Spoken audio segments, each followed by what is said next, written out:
Hey guys, welcome back to the Long Game Podcast. And again, I'm your host, Mark. And this weekend, I'm racing Oregon 70.3 on Sunday with Coach Joe. Early yesterday morning, I sent Joe a text about the swim, just looking for a quick update on the water temp. And the day before, I read a couple of conflicting data points. And before I knew it, Joe calls me and he says, "Hey, water's warm. You're going to be okay." And I pause and I'm like, man, I really don't feel like I train enough. And the conversation just, rolled in after that. And we talked about it, life events and things like that. And Joe was like, "Hey, this would be a really good topic for the podcast." So here we are. And here's Joe. We're going to talk about how, Boston kind of led up to, Oregon coming up in a few days and how his training for Boston was really structured. But we're also going to talk about how, we go through these cycles of imperfect seasons, maintenance and building, and why staying in the game matters more than nailing one perfect race. So Joe, let's start right there.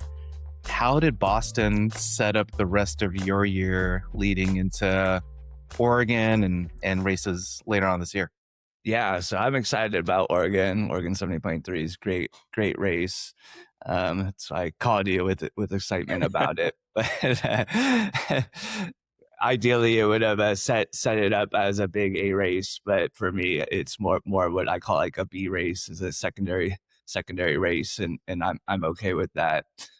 Boston was my goal. I mean, that was a 2-year goal, right? I had to qualify for Boston. I had to run in the Eugene Marathon, and then I needed to train for Boston after that. So people think about Boston, it's like, oh yeah, it's one race, but it's actually 2 marathons you're typically Right. training for, back to back. And obviously I took Boston really serious. Coming from the West Coast, that's a big, it's a big commitment as well as an expense to go over to Boston. And I just wanted to really do well in Boston. So I really did my winter training really specific, how I like to do it. I was super happy with it. I'm usually pretty consistent with the things I did, but I built my volume on top of my speed workouts, doing my weekly speed workouts for running. Typically, I do it on the track or treadmill. In the winter, I had to train through crazy winter here because I live in Bend, Oregon, so we live in the mountains. So a lot of my training was out in the rain, out in the snow, really building grit as well, or on the treadmill where it's like the boring, right? And you just have to mentally get through it. So I built it really well, built my volume, got my long runs in, and you gradually build your long runs, right? And then you recover, and you build your long runs, you recover. And with Boston, I just felt really good. My long runs felt good. I did an extra, what I call it, about a 20 mile run, 3-hour run. And then I went into Boston really confident, feeling really good. And long as everything in my control was there and did well, I really went in feeling that I would have a great race. And I did have a great race. I think we already talked about that on your last podcast I was on with you. One of the few races, I've done hundreds of races since I've started doing endurance events, and it's one of the few. I mean, there's only a handful. I mentioned to you yesterday about Ironman Santa Rosa, but Boston, this year's Boston, really felt like it was almost a perfect race for me. Just everything clicked. The pacing was great. Right. The fueling was good. I tapered well into it, and I just felt great. And I went out there and I really executed a race I was super happy with. I didn't win Boston. I didn't come close to winning Boston, which you always joke about with parents and stuff. Yeah, say, "Oh, right. Did you win?" No, I didn't win. But I did really good for myself, and I walked away really, really proud of myself in that event. And then going into Oregon 70.3, it was on the radar. I've known that I've had this race coming up, but I also needed to recover from Boston. physically and mentally. I put in a lot of physical effort for that. I put in a lot of mental effort on race day. Um, so obviously, I let my run volume drop pretty significantly. I wasn't trying to increase my fitness after Boston coming into this race, and I'm glad I didn't do that. I don't think that would have been a smart move, just to continue to train at that high of a level. Um, I wish I part of me, I'm competitive. I'm like, oh man, I wish I did. But then part of me knows that I've done the right thing at the same time. Um, but I also didn't just stop. I think what I see with a lot of athletes after a race like Boston or an Ironman or Ironman 70.3, afterwards they'll just stop. They just won't run. Mm-hmm. They won't train anymore. Our friend Coach John, I read something he wrote last night, which was funny because you and I were just talking about it, just being about being an athlete and treating yourself like an athlete. Yeah, So absolutely. I feel like I've done that getting ready for Oregon 70.3. Yeah. Yeah. But like you, I've had a lot of life events coming up. I went right into Little League baseball season right after Boston. Uh, as people who are in Little League know, you sometimes get talked into roles that you don't expect, and I got talked into being the commissioner of my Oh my son's God. league. So Awesome. I was like a part-time job in itself, and so my training was structured, but not that structured. I've been moving things around a lot. So I've been getting runs in when I can, long runs in when I can. I've been pretty good on the bike. The bike's been super fun. I got a new road bike. That was exciting. Yeah, I saw So that. I've been doing a lot of road biking, and I have been getting a lot of miles in on the road bike, but not my tri bike. I just got my tri bike for the first time yesterday to test it out. Oh, So I kind of felt like same as you. I was like, well, I don't know if I'm ready, but I'm as ready as I'm gonna be. A lot of people ask me that about races. Are you ready for the race? I'm like, I'm ready as I'm gonna be. It's probably not gonna be a PR race. It's the fourth time I've done this race. I mean, I know it's not gonna be a PR race because I'm not gonna try to PR it. That wouldn't be a intelligent decision either. yeah, yeah. But so No, I've it's trained it's really specifically interesting. for Oregon for just about 5 weeks. So I'm looking at it as a B race, a fun race, going out there with you. I have some other athletes that are doing it that I'm going out there early Friday to swim with. Hope to For swim sure. with you. I might even swim twice, which I would never do that before an A race. Uh, Yeah. and coaching it. But yeah, just staying active. I mean, I know that I'll finish, and hopefully I finish feeling good. Like I was just talking to you before we jumped on the call. It's supposed to be pretty warm, so we do have some things out of our control on this race, but we'll work through them. That's Yeah. part of it. Yeah. I've got some salt pills on the way from Amazon as as we Y- speak, man. Yeah, Uh, yeah. Yeah.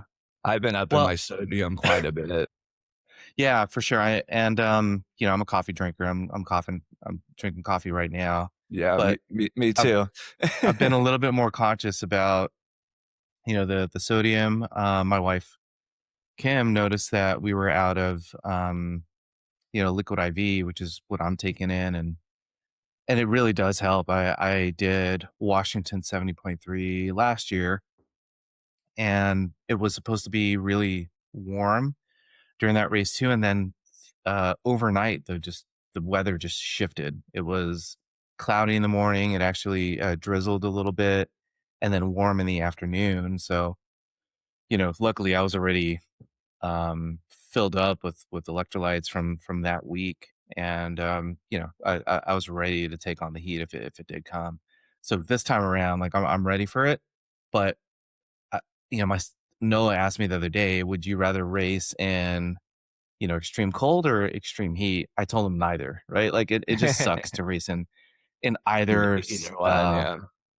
scenario, but I'll probably take the heat over the cold because I get cold pretty fast. Well, dude, like going back to Boston, And you can work through the heat a little bit since yeah, you can, early. It's an early morning start. There's a lot more yeah, logistics to really cold races. yeah, yeah. And I was talking to John, and I was gonna say, going back to Boston, I was talking to John a couple of episodes ago, and he had raced Boston, and in extreme cold and the rain and the heat, and you've got to just be prepared for that kind of stuff. But question I had for you was, going back to your Boston training, when did you feel like you were like quote unquote ready for Boston, right? Because running the marathon is one thing. Because I did mounts to beaches and I felt like everything clicked, and then didn't qualify, at the end for Boston. But I was like, then you got to, like you said, right? Then you've got to continue to train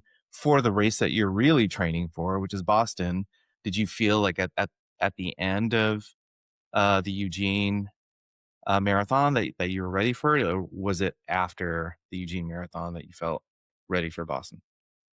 It was after the Eugene Marathon. The Eugene Marathon, I was didn't go into as confident as Boston was a real big confidence booster for me. Yeah. Right. Um, I ran a lot of marathons, as you know, as well. But I did take a sort of a break from marathons and focus on ultra running as well as triathlon and just Ironman. And an Ironman marathon is way different than a standalone marathon. Yeah, it is. It is. So building up that speed that I held at Eugene to qualify for Boston. Oh, nice! I'm definitely ready for Boston. It got me excited, but it was also same thing. Like, wow, I gotta keep this training load up going into Boston. And then I also feel like you never feel completely ready. There's always feels like there's always more you could have done, and especially this week and last week, you're like, oh man, what if I cram in another 55-mile bike ride? Or if I do another speed workout, Yeah. going to do a 2-mile open water swim to make sure I'm ready. You just like, there's always that thing in your head that's telling you there's some more you can do, but you really kind of have to trust in the work you did. Right. And Right. for me after Boston is about maintaining fitness, and it's kind of similar as a taper. When you're tapering, you want to just make sure you're maintaining and protecting your fitness. You're not getting any fitter this week. You don't want fatigue going into the race.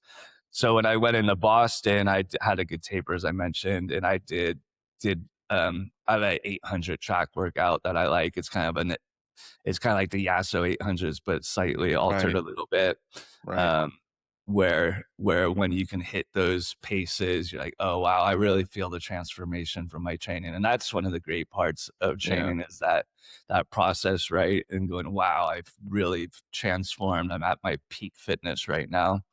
Right. But you can't maintain that peak fitness is what we're getting into because you would overtrain, body would shut down. It's just not possible. So you need to recover, maintain, and build. And these are the seasons of the training. So I needed to recover and maintain coming into Oregon here. If I was trying to build right after that, I potentially would put myself at risk of overtraining, both physically and mentally, where your body doesn't want to do it, but then you stop enjoying it. And for me, it's all about enjoying the process as well. So I'm still enjoying the process of being an athlete and training. Yeah, absolutely. And I remember, um, maybe it was 10 years ago, sometime around when right before we opened the gym, and maybe that first year of our gym, where I felt like, and this is probably reality, like I was racing almost every other week. And then I think we talked about it, and I talked to Shiloh about it, and I'm like, man, like there's something wrong. Like I couldn't recover. And I think it was that chronic fatigue Hmm. syndrome that I ended up getting because I was not giving my body a rest. And what I was trying to do is I was trying to maintain my fitness, right? And but when you're racing, like you can't really control it, right? Like you're racing as hard as you can, right? I know going into this race, I'm a little bit more controlled, but back then it was like every race was an A race, and that really wasn't the way to go. Um, and so like one of the things that you talk about is like how specific fitness, like you've got to start to taper off of the specific fitness and then just maintain general fitness. So what are the things like you coach your athletes to do as they're kind of tapering off from that like more specific training into, hey, let's just stay ready, right? Yeah, And then go through some of these B races, and then let's ramp up for your next A race. How do you usually structure that for your athletes? exactly. Because what you're saying was maintaining fitness. You're trying to maintain peak fitness. Right. by doing the races week after week. And like you said, you're racing them at such a high level. Um, my nephew asked me, he goes, "Well, what if you just race it for fun and didn't try to push hard through the race?" And I, I kind of laughed. Yeah. I was like, "That would be awesome. I'd love to be that person to go out there and just enjoy myself and run at a slower pace for me." But that's just not my reality of my personality. Yeah. So Yeah. I'll go out and I'll push myself, because that's part of the fun for me, is to get into that uncomfortable place and seeing where I'm at, even if I'm not at my peak Right. performance, and knowing that's okay. And I have guidance for pace guidance, and I know my threshold bike. I've done these types of tests even going into this race. But for athletes that I coach, we want to pick 1 to 2 A races a year, typically one earlier in the year and one later in the year, that they're training to be at top performance for. And then you come down to that more baseline, but your baseline's always higher year after year than what your baseline was before, if that makes sense, Right. Right. because you're going up, you're peaking your performance, and you're not coming all the way down. You're coming, let's say, like 3/4 the way down this time, and you're maintaining and you're going up. So that's why year after year in endurance, you see people improve their Right. cycle. We're talking about triathlon. So you Right. see cyclists improving their time who have been doing it for many years, not that are training for 1 or 2 races. Same with biking and running. So you really have to get them to believe in that process of the training seasons and treating B races as that's okay. This is a fun race. You can go out, you can push yourself hard, but you're not at peak performance, and that's okay. Um, so as they recover, you really go into more of a maintenance cycle, and really that looks like cutting some volume and intensity, but also trying to keep it fun. For some people, that could look like, for me, getting a road bike and doing more road bike than riding on my Yeah. triathlon bike, Absolutely. or a gravel bike or a mountain bike. Going out on some trail runs instead of just focusing on road runs. Getting ready for a marathon is a good way to do that. So you're still staying structured, you're still being an athlete, you're still training, but you're enjoying the process, and you're doing it at a lower volume and intensity. So that's giving you a little bit more time back in life as well, to enjoy your family, to be able to coach little league and do things like that. Because as Coach John says, we're not professional athletes. This is really different than a professional athlete. We're not doing it for a paycheck. So we have a lot of stress on top of our training, which includes family, which, yes, family can be stressful, work, um, commitments like volunteering and doing things like Little League or things for your kids, or any type of work thing. So you have additional stress that a lot of professional athletes don't have, because that's their job, right? They're training. So they're able to recover a lot better. And then just keeping the foundation. So me, like, I always strength train. That never drops off. I strength train more during base building or maintenance. Typically, I always train 1 to 2 times a week during a build, like Boston. Towards the peak performance, I'll drop strength down to 1 week and focus more on the speed and the endurance. And then when I go into maintenance, I go back more to 3 days of strength training, because you know how important I feel strength is to build that durability, where you can do things. And then I also talk to athletes about the long game, and that's why I love your podcast. I've been using that a lot since you came out with your podcast. Um, that you're not just training for one race, you're training for life, right? To Yeah. go Absolutely. go and do epic shit. So if you're able to maintain this performance, you could go and do Ironman 70.3 Oregon and have a really good time, Right. and not be at peak performance, but it's pretty epic. Or you could Right. go and hike a mountain. Like I was just told you before we got on this call, I was trying to get a permit to go hike this mountain, Green Lakes, which is a pretty strenuous hike. But you have the fitness to be able to do that. Yeah. Absolutely. So you gotta trust in those seasons. And just remember, it's once you burn out, that's the worst, right? Because then Yeah. then you're getting out of shape, and you're having to start all over again when you're waiting for motivation. But Yeah. again, that motivation really comes. It's more about staying consistent through those seasons. Yeah, and um, actually, I had a different I had a different Ironman shirt on before I jumped on, and this just happened to be in the office that I'm in right now. I was like, oh, you know what? That's more appropriate because I actually had on my Santa Cruz Yeah. 70.3 shirt, which I did while we still had the gym open. It was around 2018, and I think I did my last Ironman the year before that. So Santa Cruz was the last 70.3 before I did Tri Cities. And man, there is such a huge cost to stopping because that's exactly what I did. I was like, you know what? I've been doing this for a long time. I'm ready to, hang up the cleats and the helmet, at least racing wise, and just do like fun stuff. And my fitness carried through for I want to say like 2 or 3 years, right? All the way through COVID. I was doing some other stuff. I was doing the Belgian waffle ride. I was doing some trail running and trail races.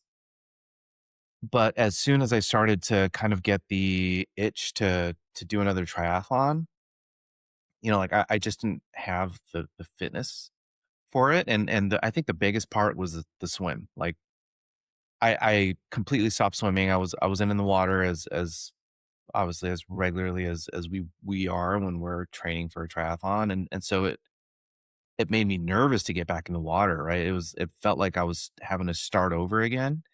And even with this race between Washington 70.3 at the end of that training and then starting to ramp up for Oregon, I think I took a couple of months off, like 2 or 3 months off, and then again it felt like I was starting over again. And the reason why I called you yesterday is I think I told you Elijah is training for the Mission Bay Triathlon here in San Diego in October. So it's gonna be his first triathlon. So He's been swimming in the pool, doing bike rides and running. So he's gonna be ready for that come October. And one of the things that I keep telling him is like, hey man, swimming in the pool and swimming in the open water is completely different. Let's jump in the open water. So we did that. I gave him my sleeveless wetsuit, which I'm planning on wearing on Sunday, and I put on my old Roka wetsuit that I had not put on since 2017 when we did Ironman Santa Rosa. So it's a 9-year-old wetsuit that's been in my closet. And wetsuits, like generally they don't go bad, right? Like, but it was really stiff. It hadn't been in the water. Put it on for the first time, and I could not get my arms all the way around. I mean, that's how stiff it was. So called you because I'm like, hey man, am I gonna have to wear a full sleeve wetsuit? Because my arms and my back were just like totally pumped. And like I get nervous about this one, but at the same time, like what clicked as I'm in the water is like, dude, you've done this before. You've been in the water with whatever thousands of people at the same time. I've done Alcatraz, which was a crazy swim. I just talked to somebody about that the other day. And so I'm feeling really good. And as we kind of were talking yesterday morning about the swim, I'm like, and you were talking about the sandbars and going into the water with me on Friday when we get there, everything started clicking. I'm like, and I was able to visualize what that swim may look like, and I felt a little bit more ready. But the thing is I think what you were saying, right, is you just have to maintain that general fitness because if you stop, then it really does feel like you're starting all over again. And so you're trying to maintain all this stuff that's going on in your life, and then you're also trying to get this done. It's just too much of a challenge, you know? yeah, and you need to maintain that fitness because then that baseline drops way down, Yeah. and then you have to build up at a lower Right. baseline. Right. So a lot of Right. people, I see it all the time with athletes. I've been coaching for a lot of years, over 15 years. So you see people finish a big event, right? They finish it, they celebrate, and then there's nothing, and then weeks become months, and they lose their fitness. But they lose more than that because they lose their routine, they lose their motivation, Yeah. right? And then again, they have to start over, and they're starting over pretty much where they began in the first place. And that's a tough feeling. But at least you're starting over. So if somebody's starting over, I'm not knocking that. I was like, yeah, great, start over, but maintain it, right? Because that's a long Mm-hmm. game. Yeah. It's consistency over motivation, and maintaining some structure to your and treating yourself like an athlete. Yeah. Um, and, Yeah. and and then again, there's that comfort level of remembering what you have done before in the past in your training. And Yeah. I Yeah. think you chose a good shirt because I signed up for Ironman 70.3 Washington because this one turned into a B race. I kind of knew it was a B race, so I'm treating Ironman Washington like an A race. So I'm going to start peaking back up for that race, which I'm excited about. Yeah, that race is really interesting. So it's a downriver swim too, so you're swimming with the current. Um, I would say for that particular race, that the challenge there for me, and like I'm a pretty strong cyclist, was actually the bike course. Yeah, I wasn't expecting the bike course to be as hilly as it was because I've done some hilly courses. I've done Wildflower and St. George and in Vineman when Canada, Vineman was still around, and those are all somewhere around 2,500, 3,000 feet. This one, I think on paper, it's Washington 70.3. I think it says it's only like 1,900 feet or something like that. But at the end of the day, it ended up being like 2,200, 2,300. So, and in addition to that race being a little bit hilly, it's also got headwind. Once you kind of start passing through the vineyards on the backside of that route, right before you start to kind of come back around, come back. Yeah, there's a bunch of headwind out there. So, and you've got plenty of hills to train for yeah, for that race. Um, but it's super fun. I mean, that's one of I would say in my top five races, in my top five 70.3 in triathlon races, I definitely come back and do that one again for sure. yeah, awesome. Yeah. Um, One of the reasons why I I called you too was, obviously I signed up for this race not just to do this race, but I also wanted an opportunity to see you and the family again, Shiloh and the kids, and it's always good to catch up with friends and really family, right? Like we spent a lot of time together while we own the gym and trained together for such a long time. Um, Yeah, we as I've kind of trained with each other for about 20 years now. yeah, exactly, man, and every day, right? And as like I start to get more mature in my in my years, like I realize the importance of like maintaining friendships and maintaining relationships just in general, right? And so what we've tried to mix in over these last few years is not just going out and racing, but to cultivate, right? And to be intentional about maintaining those relationships that like like we have, right? And this year has been very busy for us trying to maintain that. Like we've had several big life events, Jordan's graduation and all the party that followed, and her boyfriend was here from England, so we were kind of hosting him. So we were doing stuff on the weekends. We went to Mexico City for the first time to watch the Padres, and then we were up in San Francisco just a few weeks back, and then last July 4th weekend. So kind of all of those, like, I hate to say it, but they are interruptions, right? Like during my 70.3 training, like all of these things are going on, and I'm trying to train kind of like in the margin. And as you know, the a big part of our training is on the weekend, right? Like where we put in that long bike ride and long brick run. And so it's been really tough to try to navigate through all of those life things and still putting in the time to do those. Um, to spend time with family and make sure that we're maintaining our relationships, right? But the clock is ticking, right? And the training still has to get done. And what I've started to realize, and I want to ask you is, how do you help your athletes, train for all of this, through all of the life stuff that's kind of going on, and understand that, hey, let's try to hit this one workout or two workouts really well. That way you can still do all of those things, right? To maintain, relationships and quality of life and still have a really good race. Like, well, how do you coach your athletes through that? Yeah, and that is an advantage of a coach as well, to help keep that consistency going through busy times and travel. Definitely focusing on key priority workouts throughout the week, which are typically a speed and a long workout, and fitting them into your schedule. So whether that is a weekend, which for most people it is, but can you do it on a Friday? Sometimes you can, and Right. being able to adjust that to get that workout in. So really planning your calendar around looking at your calendar and going, where can I put in these workouts? I do a lot of calendar and schedule management as Yeah. Yeah.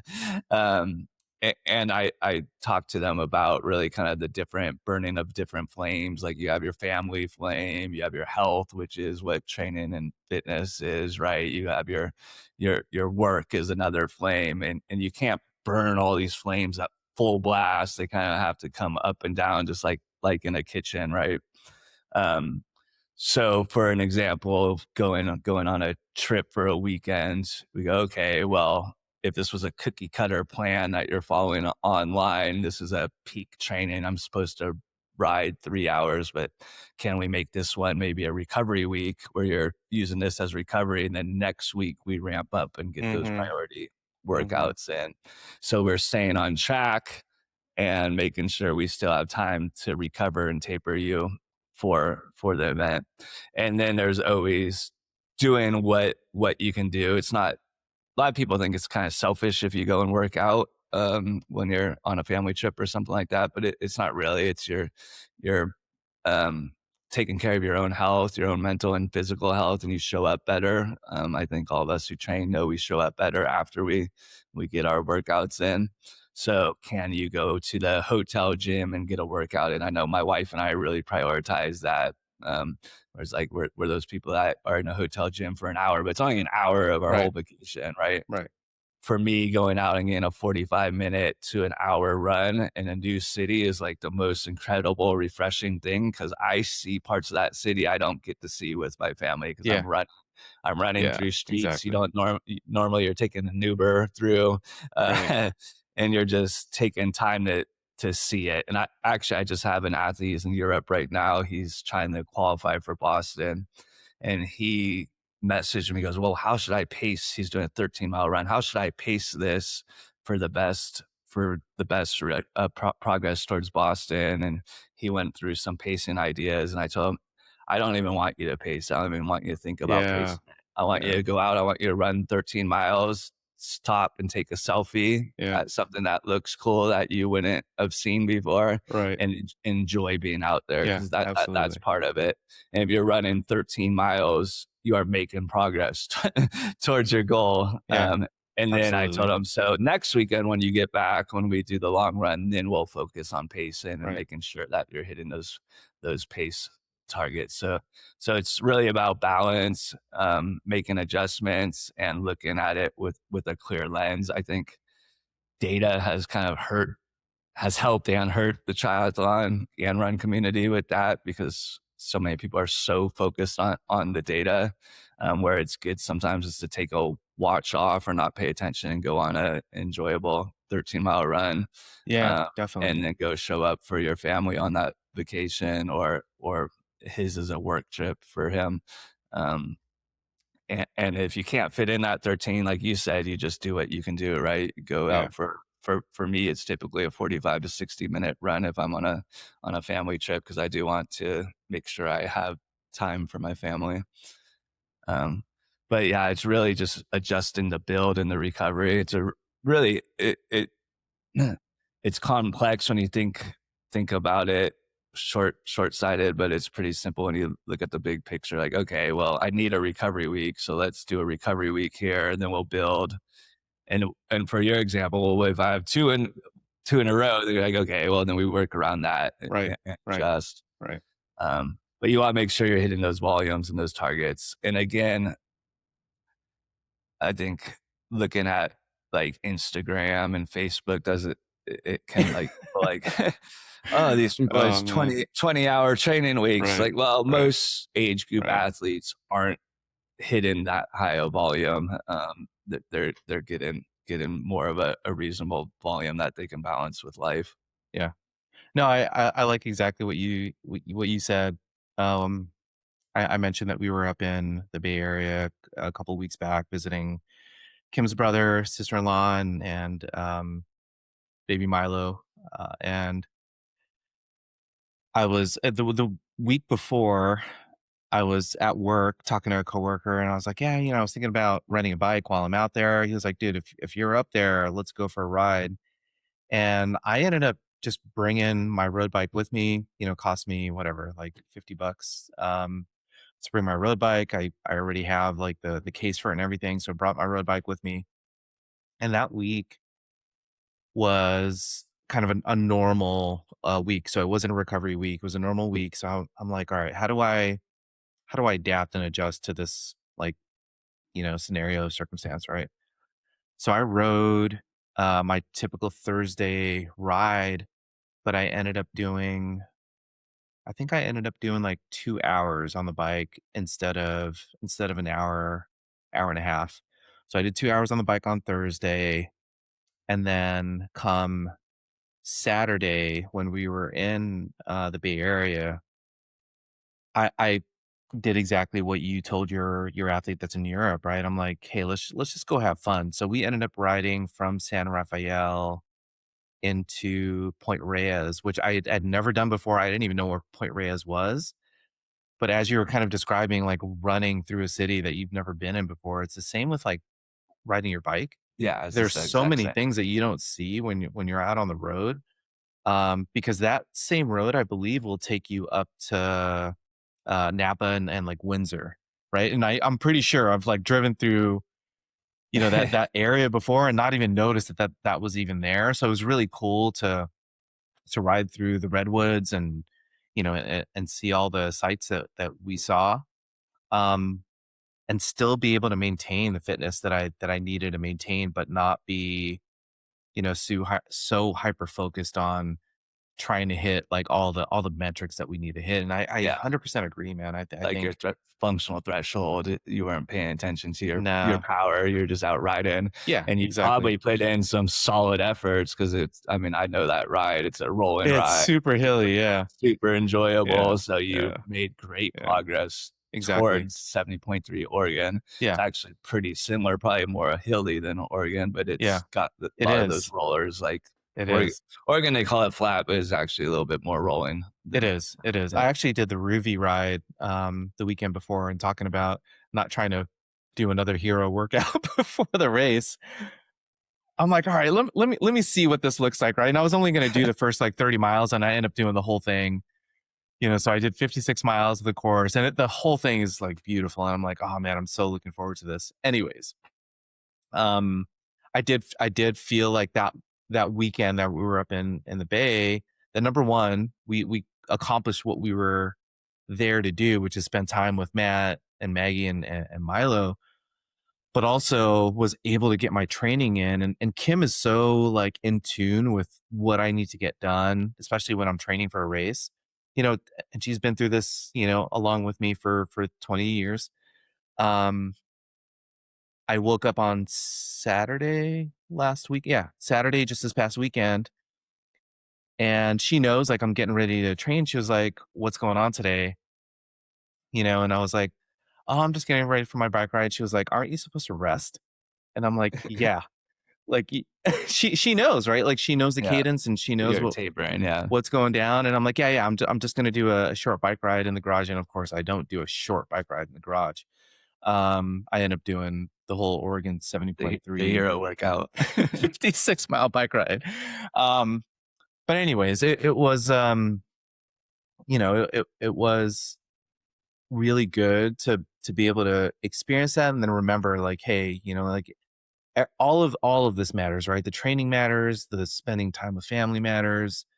And we're gonna get there. Am I gonna finish sub 5? Probably not. A and it's because I'm not chasing a PR, right? Like you said, this is kinda your B race. I'm not looking at it quite as, like, my B race. I think it's, like, kinda my A-ish race because this is the big race that I'm training for, and then I might have another one in October. It's the race that I usually do with, Elevation Culture. It's the off-road challenge, so it's the Nice, nice.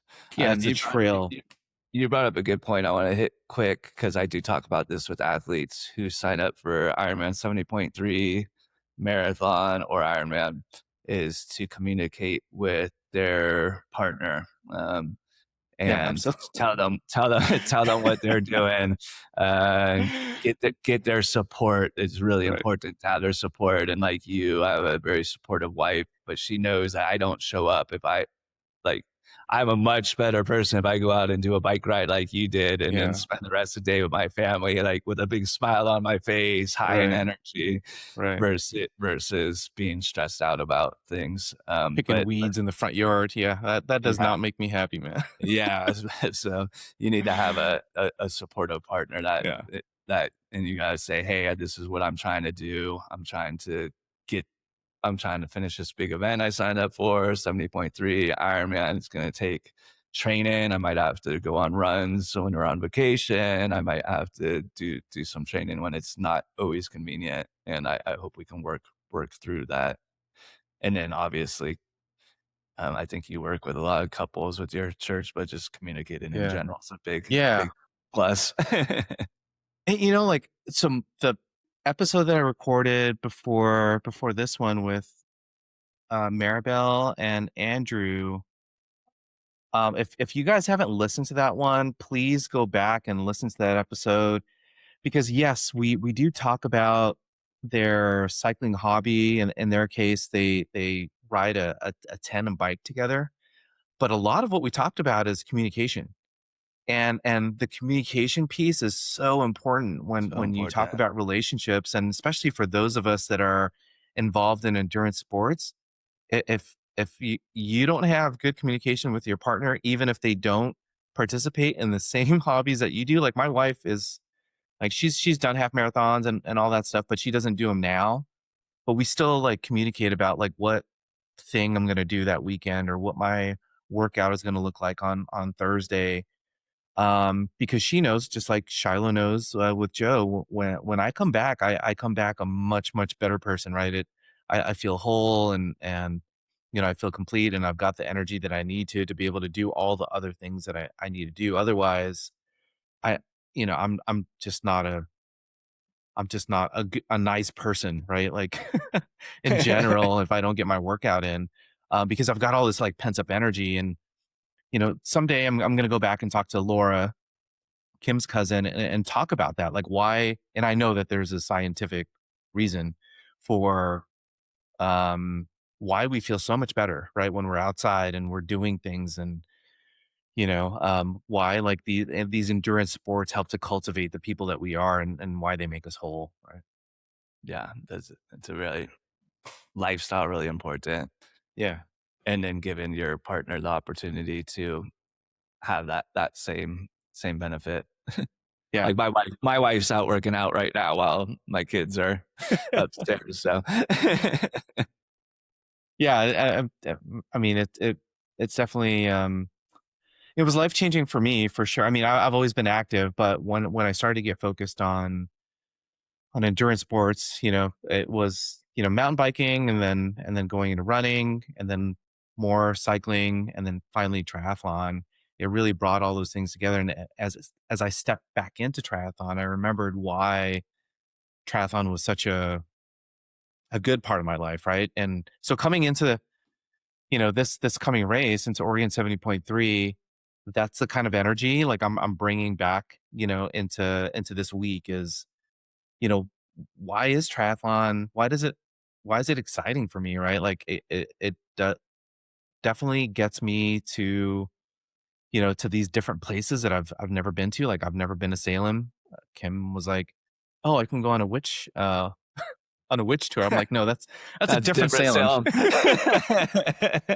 That's a different Salem." Anyways, Yeah, but we get to see these She can cool go wine places. Like, tasting. yeah, we can go wine tasting and whatever. Actually, the Airbnb that we're staying in is this cool little quaint like art studio. It looks like just an extension of someone's main property, but seeing like all of these cool things, seeing what other parts of the country and the world look like. But again, stepping into a very familiar environment, right? As soon as we get into Ironman Village, it looks like it did last year at 70.3 Washington, right? And that starts to remove all the anxiety that kind of gets built up leading up to the race. Um, Now for you, you've done it 4 times. What's the reason why you've done it? I mean, obviously the proximity of Salem is what, hour and a half from Bend, Yeah. but what's the other reason why you keep coming back to Oregon T 70.3? 2 hours from Bend. I just I mean, I've lived close to a lot of races. There's only one other race that I did multiple times like this. It doesn't exist anymore in Las Vegas. Silverman. Silverman, yeah, I just yeah, really that was such a challenging course for me that one just really pushed my mental and physical effort every time. Oregon's not like that. This is right, just a fun race for me. I just really enjoy it. I love the swim. It's a downriver swim. You have to swim really hard at the start to cross the current, which I'll talk to you about on Friday. And then you get in the current and it goes down river. So it's a fast swim. Obviously, most people PR on that swim. Um, if they haven't done a downriver swim before, and that's okay. Some people like it's an asterisk. It's like, well, it's a race that everybody has an yeah, opportunity to do, right? right, And, right, and your PR is to the race, not right, right, we won't get into different courses versus challenging courses versus not. Um, and then you get onto the bike course, and like you, both of us, we love the cycle, and it's just a really like people talk about the swim a lot, but it's a right, cyclist friendly yeah, bike because it's a rolling bike, right, beautiful through the Willamette Valley, and it's just super fun to get a steady effort, but also get in some good race surges, getting back into a steady effort. And then the run goes through the riverfront park, which is mostly shaded and it's really pretty. Salem's done a great job with this location, great this park. And it's mostly in the shade on a paved trail, just really runners friendly as well. So right, it fits everybody, right? So right. swimmers, cyclists, runners. So it has the whole package as a Yeah, triathlete that's awesome. who loves all three of them. And then the run gets really exposed the last 3 miles. So it definitely challenges you. You definitely have to get through some mental and physical challenges, which we enjoy as triathletes. You have to have your mantras. You have Right, to work through right, discomfort. There's always going to be discomfort when you're going 70.3 miles, right? It right, is an ultra event. So it pushes that discomfort level, but in a really fun way. And then the atmosphere, Salem is not a well visited community. It is the capital of Oregon, but it doesn't have much more there. Obviously, it has things for the people who live there and work there. right, right. It's not a tourist destination, I guess is what I'm saying. So they get really excited about all the people that come in Oh, uh, very cool. and are really supportive for the athletes. And this is a really supportive community. And then I also enjoy it because I get to see a lot of people that I've trained with over the years. A lot Yeah, of people from yeah, California yeah, go there. Every year, I see people I trained with in San Diego. There, I see the people I work with in Oregon, there, Washington, come there. And now it's just gotten to be such a big race that people coming from all over the country to do this race. I mean, it sells out pretty quickly. it does. Yeah, Um, and it's for a reason. And then it's just a really beginner friendly race, which I love. Like some people are like, oh no, it's a downriver swim. It's like, well, that's awesome, right? To take that fear, to take right, that swim fear out for right, people. And I'm really comfortable in the water. I don't worry about the swim because like you, I did escape from Alcatraz. I feel like I'll go plug for this race. If you ever swim Escape from Alcatraz, you can swim anything. Right. Oh yeah, for sure. It changes your whole comfort level, because For sure. that swim is not comfortable at Yeah. all. That's a scary swim. Yeah. Yeah. uh, That swim or any like mass start. So if any any of mass you guys start have swim. raced Yeah. before the what do you call it? The corral start that they have now, being in the water with what 2,500 people at the same time in an Ironman, that's an insane feeling. It's an That's an insane insane feeling. feeling. Like there it's like running a marathon, right? In the water. There's people around you the entire time. Yeah. That was pretty insane. But Yeah. yeah. So I love the race. I'm going to keep doing it every year. They have it. And then I just love the 70.3 distance, because Yeah. for me, Same. I can balance it really well with my life, with Right. work, family. Um, like when I train for an Ironman, that takes over my life. Like I'm training for an Ironman. My family knows that we're not doing the fun 2-week family vacation we typically do that year. Right. Right. Where an Ironman 70.3, I can really balance everything, Yeah. and so I really enjoy it, and that's why I do a couple of 70.3s a year. And Oregon again has become one I do every year, and that's not typical from my past racing. Usually I tried to do different races. Yeah, yeah. I'm really excited about this race. I tend to come back to the same races that I've done that I really like, and I'm looking forward to going back to Washington 70.3. You know, there are a couple of races that don't exist anymore, like you were talking about Silverman. Vineman doesn't exist anymore, so we really don't have a Vineman anymore, and I'm hoping that maybe at some point they bring Yeah, hopefully they that do. race back or something a little bit closer to California because that was a really cool race. I've done Oceanside a handful of times. I don't know if I want to go back and do Oceanside, but that's a Yeah, race that I've so come back and done. I love Oceanside. I've done Oceanside several times as well, but for me, living in the snow now, it's just too hard to train through the winter for that Yeah, early of a it race. is. And even when I Yeah. lived in San Diego, those really cold water swims, getting ready for Yeah. that race. Oh, Because, like you yeah. said, with Eli, that open water swims where you build the confidence in the swim. Right. You can swim in the pool all day. That's building your fitness and your speed. But until you Right. start swimming in open water and getting that comfort, it's just a whole different. And Oceanside, you gotta get some cold water swims to get ready. Yeah. Oh man. But yeah, I mean, a lot of what we talked about today is really just never stopping, right? And just being consistent and just having those years of consistency, and also maintaining the balance and baseline while you're training for races like this. I saw something pop up on my social feed the other day that was talking about I think it was the new California race, in 70.3 California race, and I guess there were a lot of in people that Reading. didn't finish. Yeah, in Reading, and that looks like a really tough race. I actually looked at the elevation, and I think it's somewhere around that 3,000 feet of elevation gain on the bike, and looks like a pretty challenging course. But that is in Northern California, I think. It is. It's in Reading, which is just above Chico. I'm interested to see how that race goes this year. Yeah. At the average temperatures at that time of the year in Reading are typically in the hundreds. Jeez, So it's that's interesting. brutal. It's interesting they chose that time of the year to do that race. It is a Yeah. really pretty area, and Right. Right. uh, will be a really epic bike ride, but it will be very weather dependent Yeah. on, Yeah.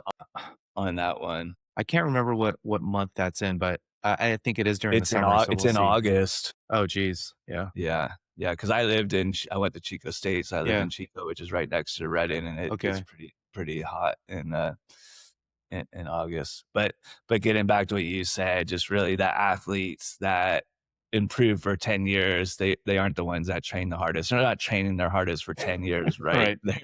They're Right. the ones who really never completely stop. And you'll see their times. And like I said, over the years, I've seen Right. it with myself. I remember the Right. first time I did a 100-mile bike ride under 8 hours, how excited I was. Yeah. Yeah. And now I can Yeah. do it Yeah. 6 hours, right? So you improve over the years as you can continue to train. And then you see that with people who want to qualify for whether it's Boston or the World Championship, 70.3 World Championships, which is going to be in Chattanooga this next year, which is super exciting, Yeah. Yeah. or Kona. Certainly you have the young athletes that have the genetics who qualify for these races, but then you see people who've been in it for the long game that eventually get those qualification slots and get to do those races because they've improved their endurance and their speed over the years, and as well as outlasted a lot of people. Yeah, man, that's really important. I look back on, because you get these snapshots in your socials like Facebook or whatever. And recently I've been getting a lot of them because I used to race a lot during the summer, like a lot of us do. And so there's snapshots of Santa Rosa that come up around this time, and Ironman, and all these races that I used to do in kind of the June, July, August like time frame. And it brings back like all those memories. And really during that time I was really, really consistent, and obviously like kind of fell off for a couple of years up until recently and getting back into it. But I think, the most important part in all of this is kind of what you were talking about in the very beginning, right? Is like maintaining that general fitness, continue to be an athlete. As you can kind of see in my background, I've got the golf bag over here. There aren't any clubs in it because I put my clubs in another bag. But um, what I'm planning on doing next year is I'm going to continue to train for a triathlon. I haven't decided on which triathlon that's going to be yet. Most likely, it'll be a triathlon towards the end of the summer, because at the beginning of the summer and through the beginning of the year, what I'm going to be training for is this amateur golf event that's actually happening Cool. this weekend at Torrey Pines. So it's a 3-day event. You've got to qualify, I think, the first 2 days in order to play the third day. So that's my challenge next year. So I'm going to be playing a lot of golf after I get through Oregon 70.3. So I'll transition into that. But it's really just part of being an athlete, right? Like you can change hobbies a little bit, but Yeah. maintain just the You're, athleticism yeah. And you're in staying general. active. As you know, now that I live in Bend, I took up snowboarding and I spend a lot of time during the winter Oh man, snowboarding. yeah, And I've been able to pick that up pretty quick yeah, because of my baseline fitness and athleticism built through all these other sports. yeah, yeah, dude. That makes me so jealous that you could. And it's a similar. So I'm like, well, Yeah, I don't really want to do early spring events right. because I want to be able to snowboard and then peak in the later events. Yeah, yeah, exactly, exactly. And those are the seasons we're talking about, right? Those Yeah, ups and downs and continuing to yeah, maintain the fitness yeah. and then strength training. We should do a strength training Yeah, we focused. we definitely need to do a strength training episode, man. I've got a full gym in my garage now. So it's nice to get off of the kind of racing season, get back into the gym, do my 3 days of lifting and maintaining that kind of fitness. But I think the thing that I'm going to continue to do this time around, and I always say this, but I am going to commit to it, is staying in the pool. At least twice a week, because that fitness, like that's the kind of fitness you need to maintain. Plus, it's really good for recovery, It is right? really good for recovery. I mean, Yeah, just how it stretches out the muscles, yeah, yeah, zero impact. yeah. And along with the strength training, it really helps with that athletic durability throughout the years. Yeah. That, and I like to hang out in the hot tub for a little bit, so Yeah, after the swim. yeah, after the swim. But dude, I'm really looking forward to seeing you in a couple of days. We get there on Friday, and hopefully we'll get in the water for a little bit, and then, oh man, I'm just really looking forward to enjoying the race, and then post-race stuff, sharing a couple beers with you and the family after the race, and yeah, just really excited. Yeah, it's gonna be a great race. Looking forward Yeah. to seeing you as well, and glad we were able to jump on a call yesterday and today. So Yeah. it's been fun catching up. Yeah, man. See you in a couple of days. Safe Yep. travels.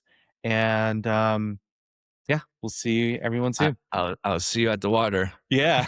All right, man. See you. All right. Yep. Bye. Bye.